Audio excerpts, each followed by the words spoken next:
I bought my dream apartment and invited my entire family for a housewarming. I scrubbed every surface until it gleamed, lit candles in the windows, cooked a spread that could have fed 20 people. I set out wine glasses, laid flowers across the dining table, and waited. But no one came. At first, I told myself they were just late. Then I refreshed the group chat. Silence. Minutes stretched into hours. My food went cold. My chest sank lower with each passing tick of the clock. Finally, curiosity turned to dread. I checked social media. And there it was. Photos of my parents, my sister, my aunts, all smiling in front of my brother's new apartment. Toasting. Laughing. My mother beaming at his side. Not one message to me. Not one apology. Not one explanation. I stood alone in my sparkling kitchen, the silence roaring in my ears. My name is Haley Monroe. I'm 27 years old. And if you think you know how this ends, stay tuned. What happens when a family who leaves you in the dark suddenly needs your light? I turned off the oven, switched off the music, and sat in the dim glow of my own celebration. Then my phone buzzed violently, notification after notification lighting up the screen. The first message was from my mother.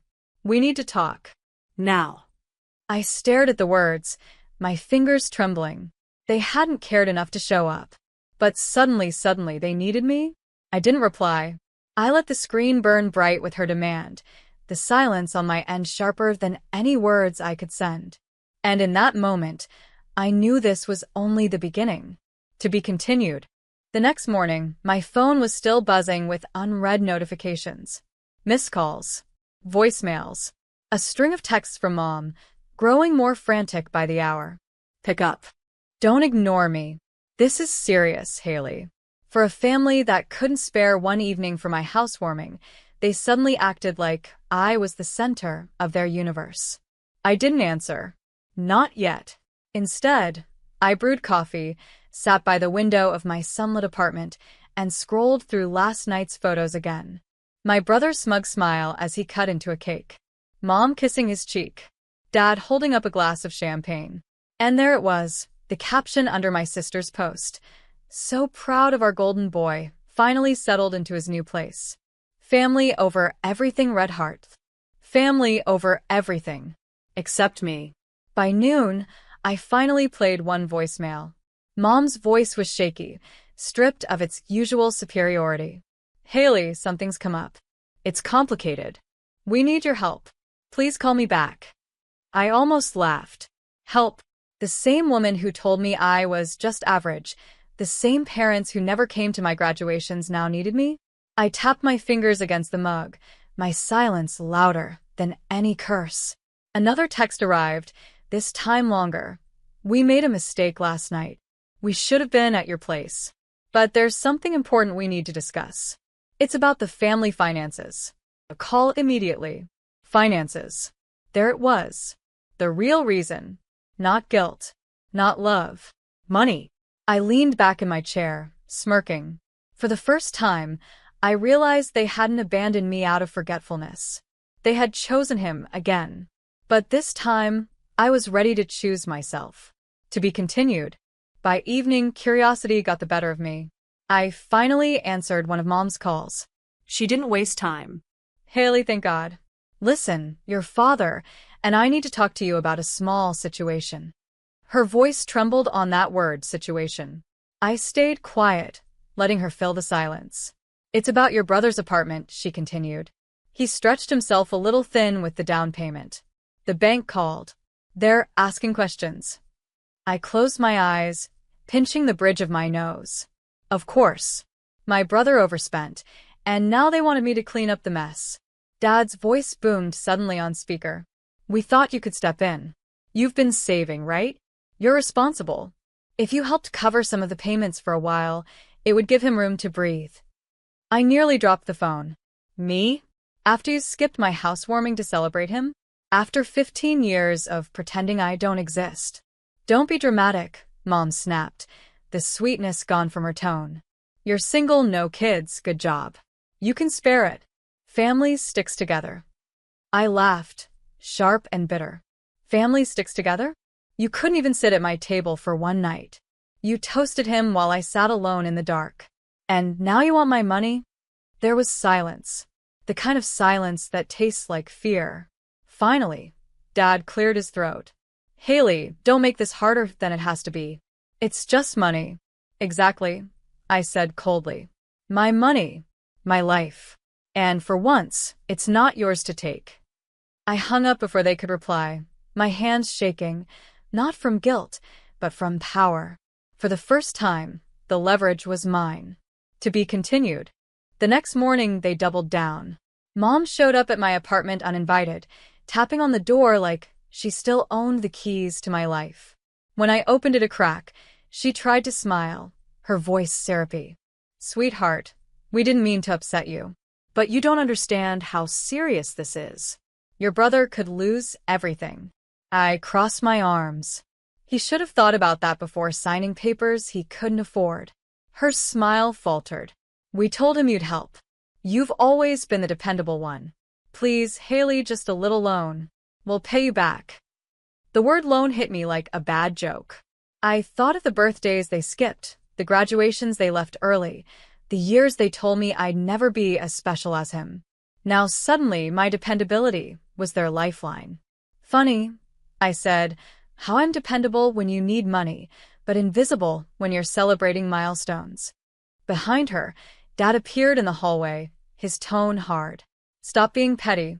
You owe this family. I felt something inside me snap, not with anger, but with clarity. No, Dad. You owe me. You owe me 15 years of dinners where I sat ignored. You owe me every holiday where I was too average to be noticed. And you owe me an apology that'll never come. Mom's eyes glistened, but it wasn't guilt. It was fear. She knew I wasn't bending. I opened the door wider, not to welcome them in, but to push them out. The bank's your problem, not mine. Good luck. I closed the door in their faces. The sound of it locking echoed like freedom. For once, I wasn't the forgotten daughter. I was the untouchable one. To be continued. The silence after I shut the door was sweet, but it didn't last. By the end of the week, the calls multiplied. Some came from relatives I hadn't heard from in years. Haley, can't you just help a little? Your brother's under stress. Don't be so cold. Cold. That word burned. Where were they when I sat alone on my housewarming night? Where were they when my milestones passed unnoticed? I didn't answer. Instead, I went back to my routine, work, friends, evenings in my apartment lit by lamps I'd chosen, art I'd hung, a life I had built without them. Still, the buzzing phone on my counter was a reminder of the storm I'd left outside. Finally, one voicemail from Mom caught my attention. Her voice was shaky. Haley, please. The bank is threatening foreclosure. If word gets out, it'll ruin us. People will know your brother failed. We can't let that happen. Please, just think about the family name. I almost laughed out loud. The family name. The same name that had left me off invitations. The same name that never clapped for me, now dangled in desperation. That night, I sat at my desk and pulled out the paperwork for my apartment. Paid in full. No cosigners. No debts. I took a photo of the deed, the one with only my name written in bold.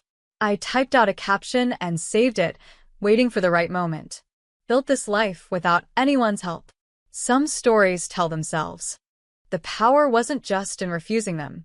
It was in letting them realize slowly that I had already won.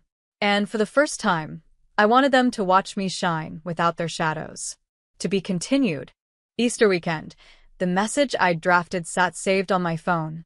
I hadn't posted it yet, but the temptation grew stronger with every desperate voicemail. On Saturday, my brother himself finally called. His voice was thinner than I remembered, pride chipped away. Haley, I know we've had our differences, but you can't just sit back and watch me lose everything. You're my sister. You're supposed to help. I let his words hang. Then I asked calm and sharp, did you think about me when you all skipped my housewarming? When you toasted your new place while I sat alone? Was I your sister then? He went quiet. The silence told me all I needed to know. That night, I opened my social media. One photo. The deed to my apartment, my name bold and clear, paired with the caption I'd written days ago. Built this life alone. Some stories tell themselves. Within hours, likes and comments poured in. Friends from work cheered me on.